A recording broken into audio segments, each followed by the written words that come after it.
Paul Felder before rematch with Edsonem Barbozą at UFC 242, a big event in Abu Dhabi. Paul, how do you feel in this crazy, juicy climate?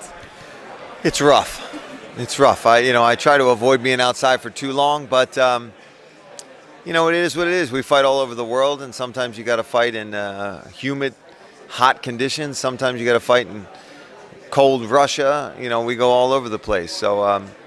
Does it help with weight cutting? If I wanted to just walk outside in a sauna suit, I could probably make weight in a couple hours, no problem. So it's like a sauna. It is, basically. I mean, when I got off the airplane, it felt like there was just moisture on me already. I underestimated the humidity when I came over here, that's for sure. Yeah. Paul, tell me please, this will be a rematch after one of the first fights in UFC with Edsonem Barbozą. You've lost to him by anonymous decision. How do you feel now? What would you change in this fight, in this time, the first fight with Edsonem Barbozą, to win this fight when you look at there from the beginning?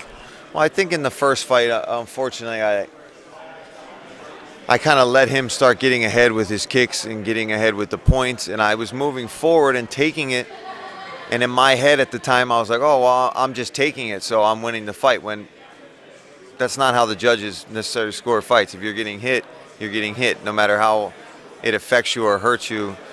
So in hindsight, I wish I would have countered that more, tried to be more aggressive, get in his face more, mix things up a little bit better.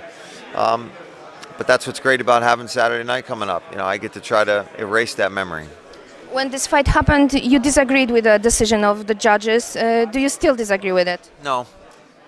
No, I look back. I'm a pretty level-headed person, and I study the game. I do commentary myself. I can watch that and see that I was just a step behind. I think it was very close. I think I won the first round, and then I think I started letting the fight slip away from me.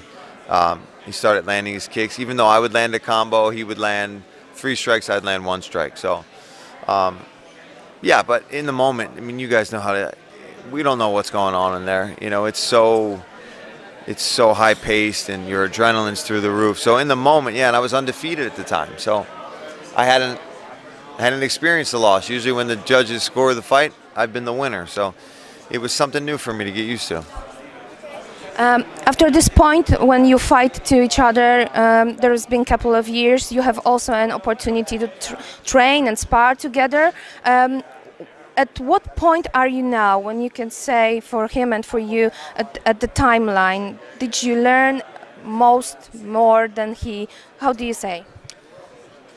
I think we've both changed our game a little bit and learned. Obviously, he's down in American Top Team now. I'm over at Rufus Sport. We're both trying to evolve. We're both trying to get better. When we were training with each other, we were buddies, man. I wouldn't say we were best friends, right? But we were definitely training partners. We probably sparred together 2 or 3 times a week for about a year. And we had fun. I mean, there was a lot of people that were always joking with us that they'd pay to pull up cage side and watch us do our sparring rounds, because obviously you saw us fight. It was like that, only a little nicer, obviously, when we were sparring with each other. But we helped each other out. I would give him a look for whoever his opponent was, and I remember he really helped me when I was getting ready for Francisco Trinaldo. He worked southpaw with me and things like that. So, I mean, we worked pretty extensively together, and I don't think this is a fight either one of us was calling for. I wasn't going to call him out necessarily. Obviously, I wanted to fight Justin Gaethje before I wanted to fight Edson because of the circumstances. Even if he had won, I probably would have tried to get the Gaethje fight over Barboza, just because, once you know a guy, you don't necessarily want to go out of your way to go and try to hurt him in a fist fight. But we're also martial artists and we're fighters, and this is what we do. And no matter what happens on Saturday, I'm going to shake his hand, give him a hug, and hope that his family's doing well.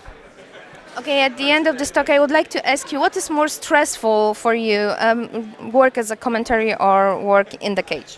Oh, fighting for sure. I get to show up on fight week, talk to some fighters who are grumpy and cutting weight, and go out and have a beer and eat a cheeseburger while they're suffering in the sauna. Now I'm on the other end. But it really helps me. Because I know what these guys are all going through. When I'm interviewing, Diego, where's next fight? I know what he's going through right now, So it helps that I'm still doing this, so that when I talk to these guys, I don't push them too much. I don't bother them too much because I know how stressful this is. I know that all they're focused on right now is going in there on Saturday and doing their job. Thank you very much, Paul. Have a good fight on Saturday. I appreciate it. Thank you so much.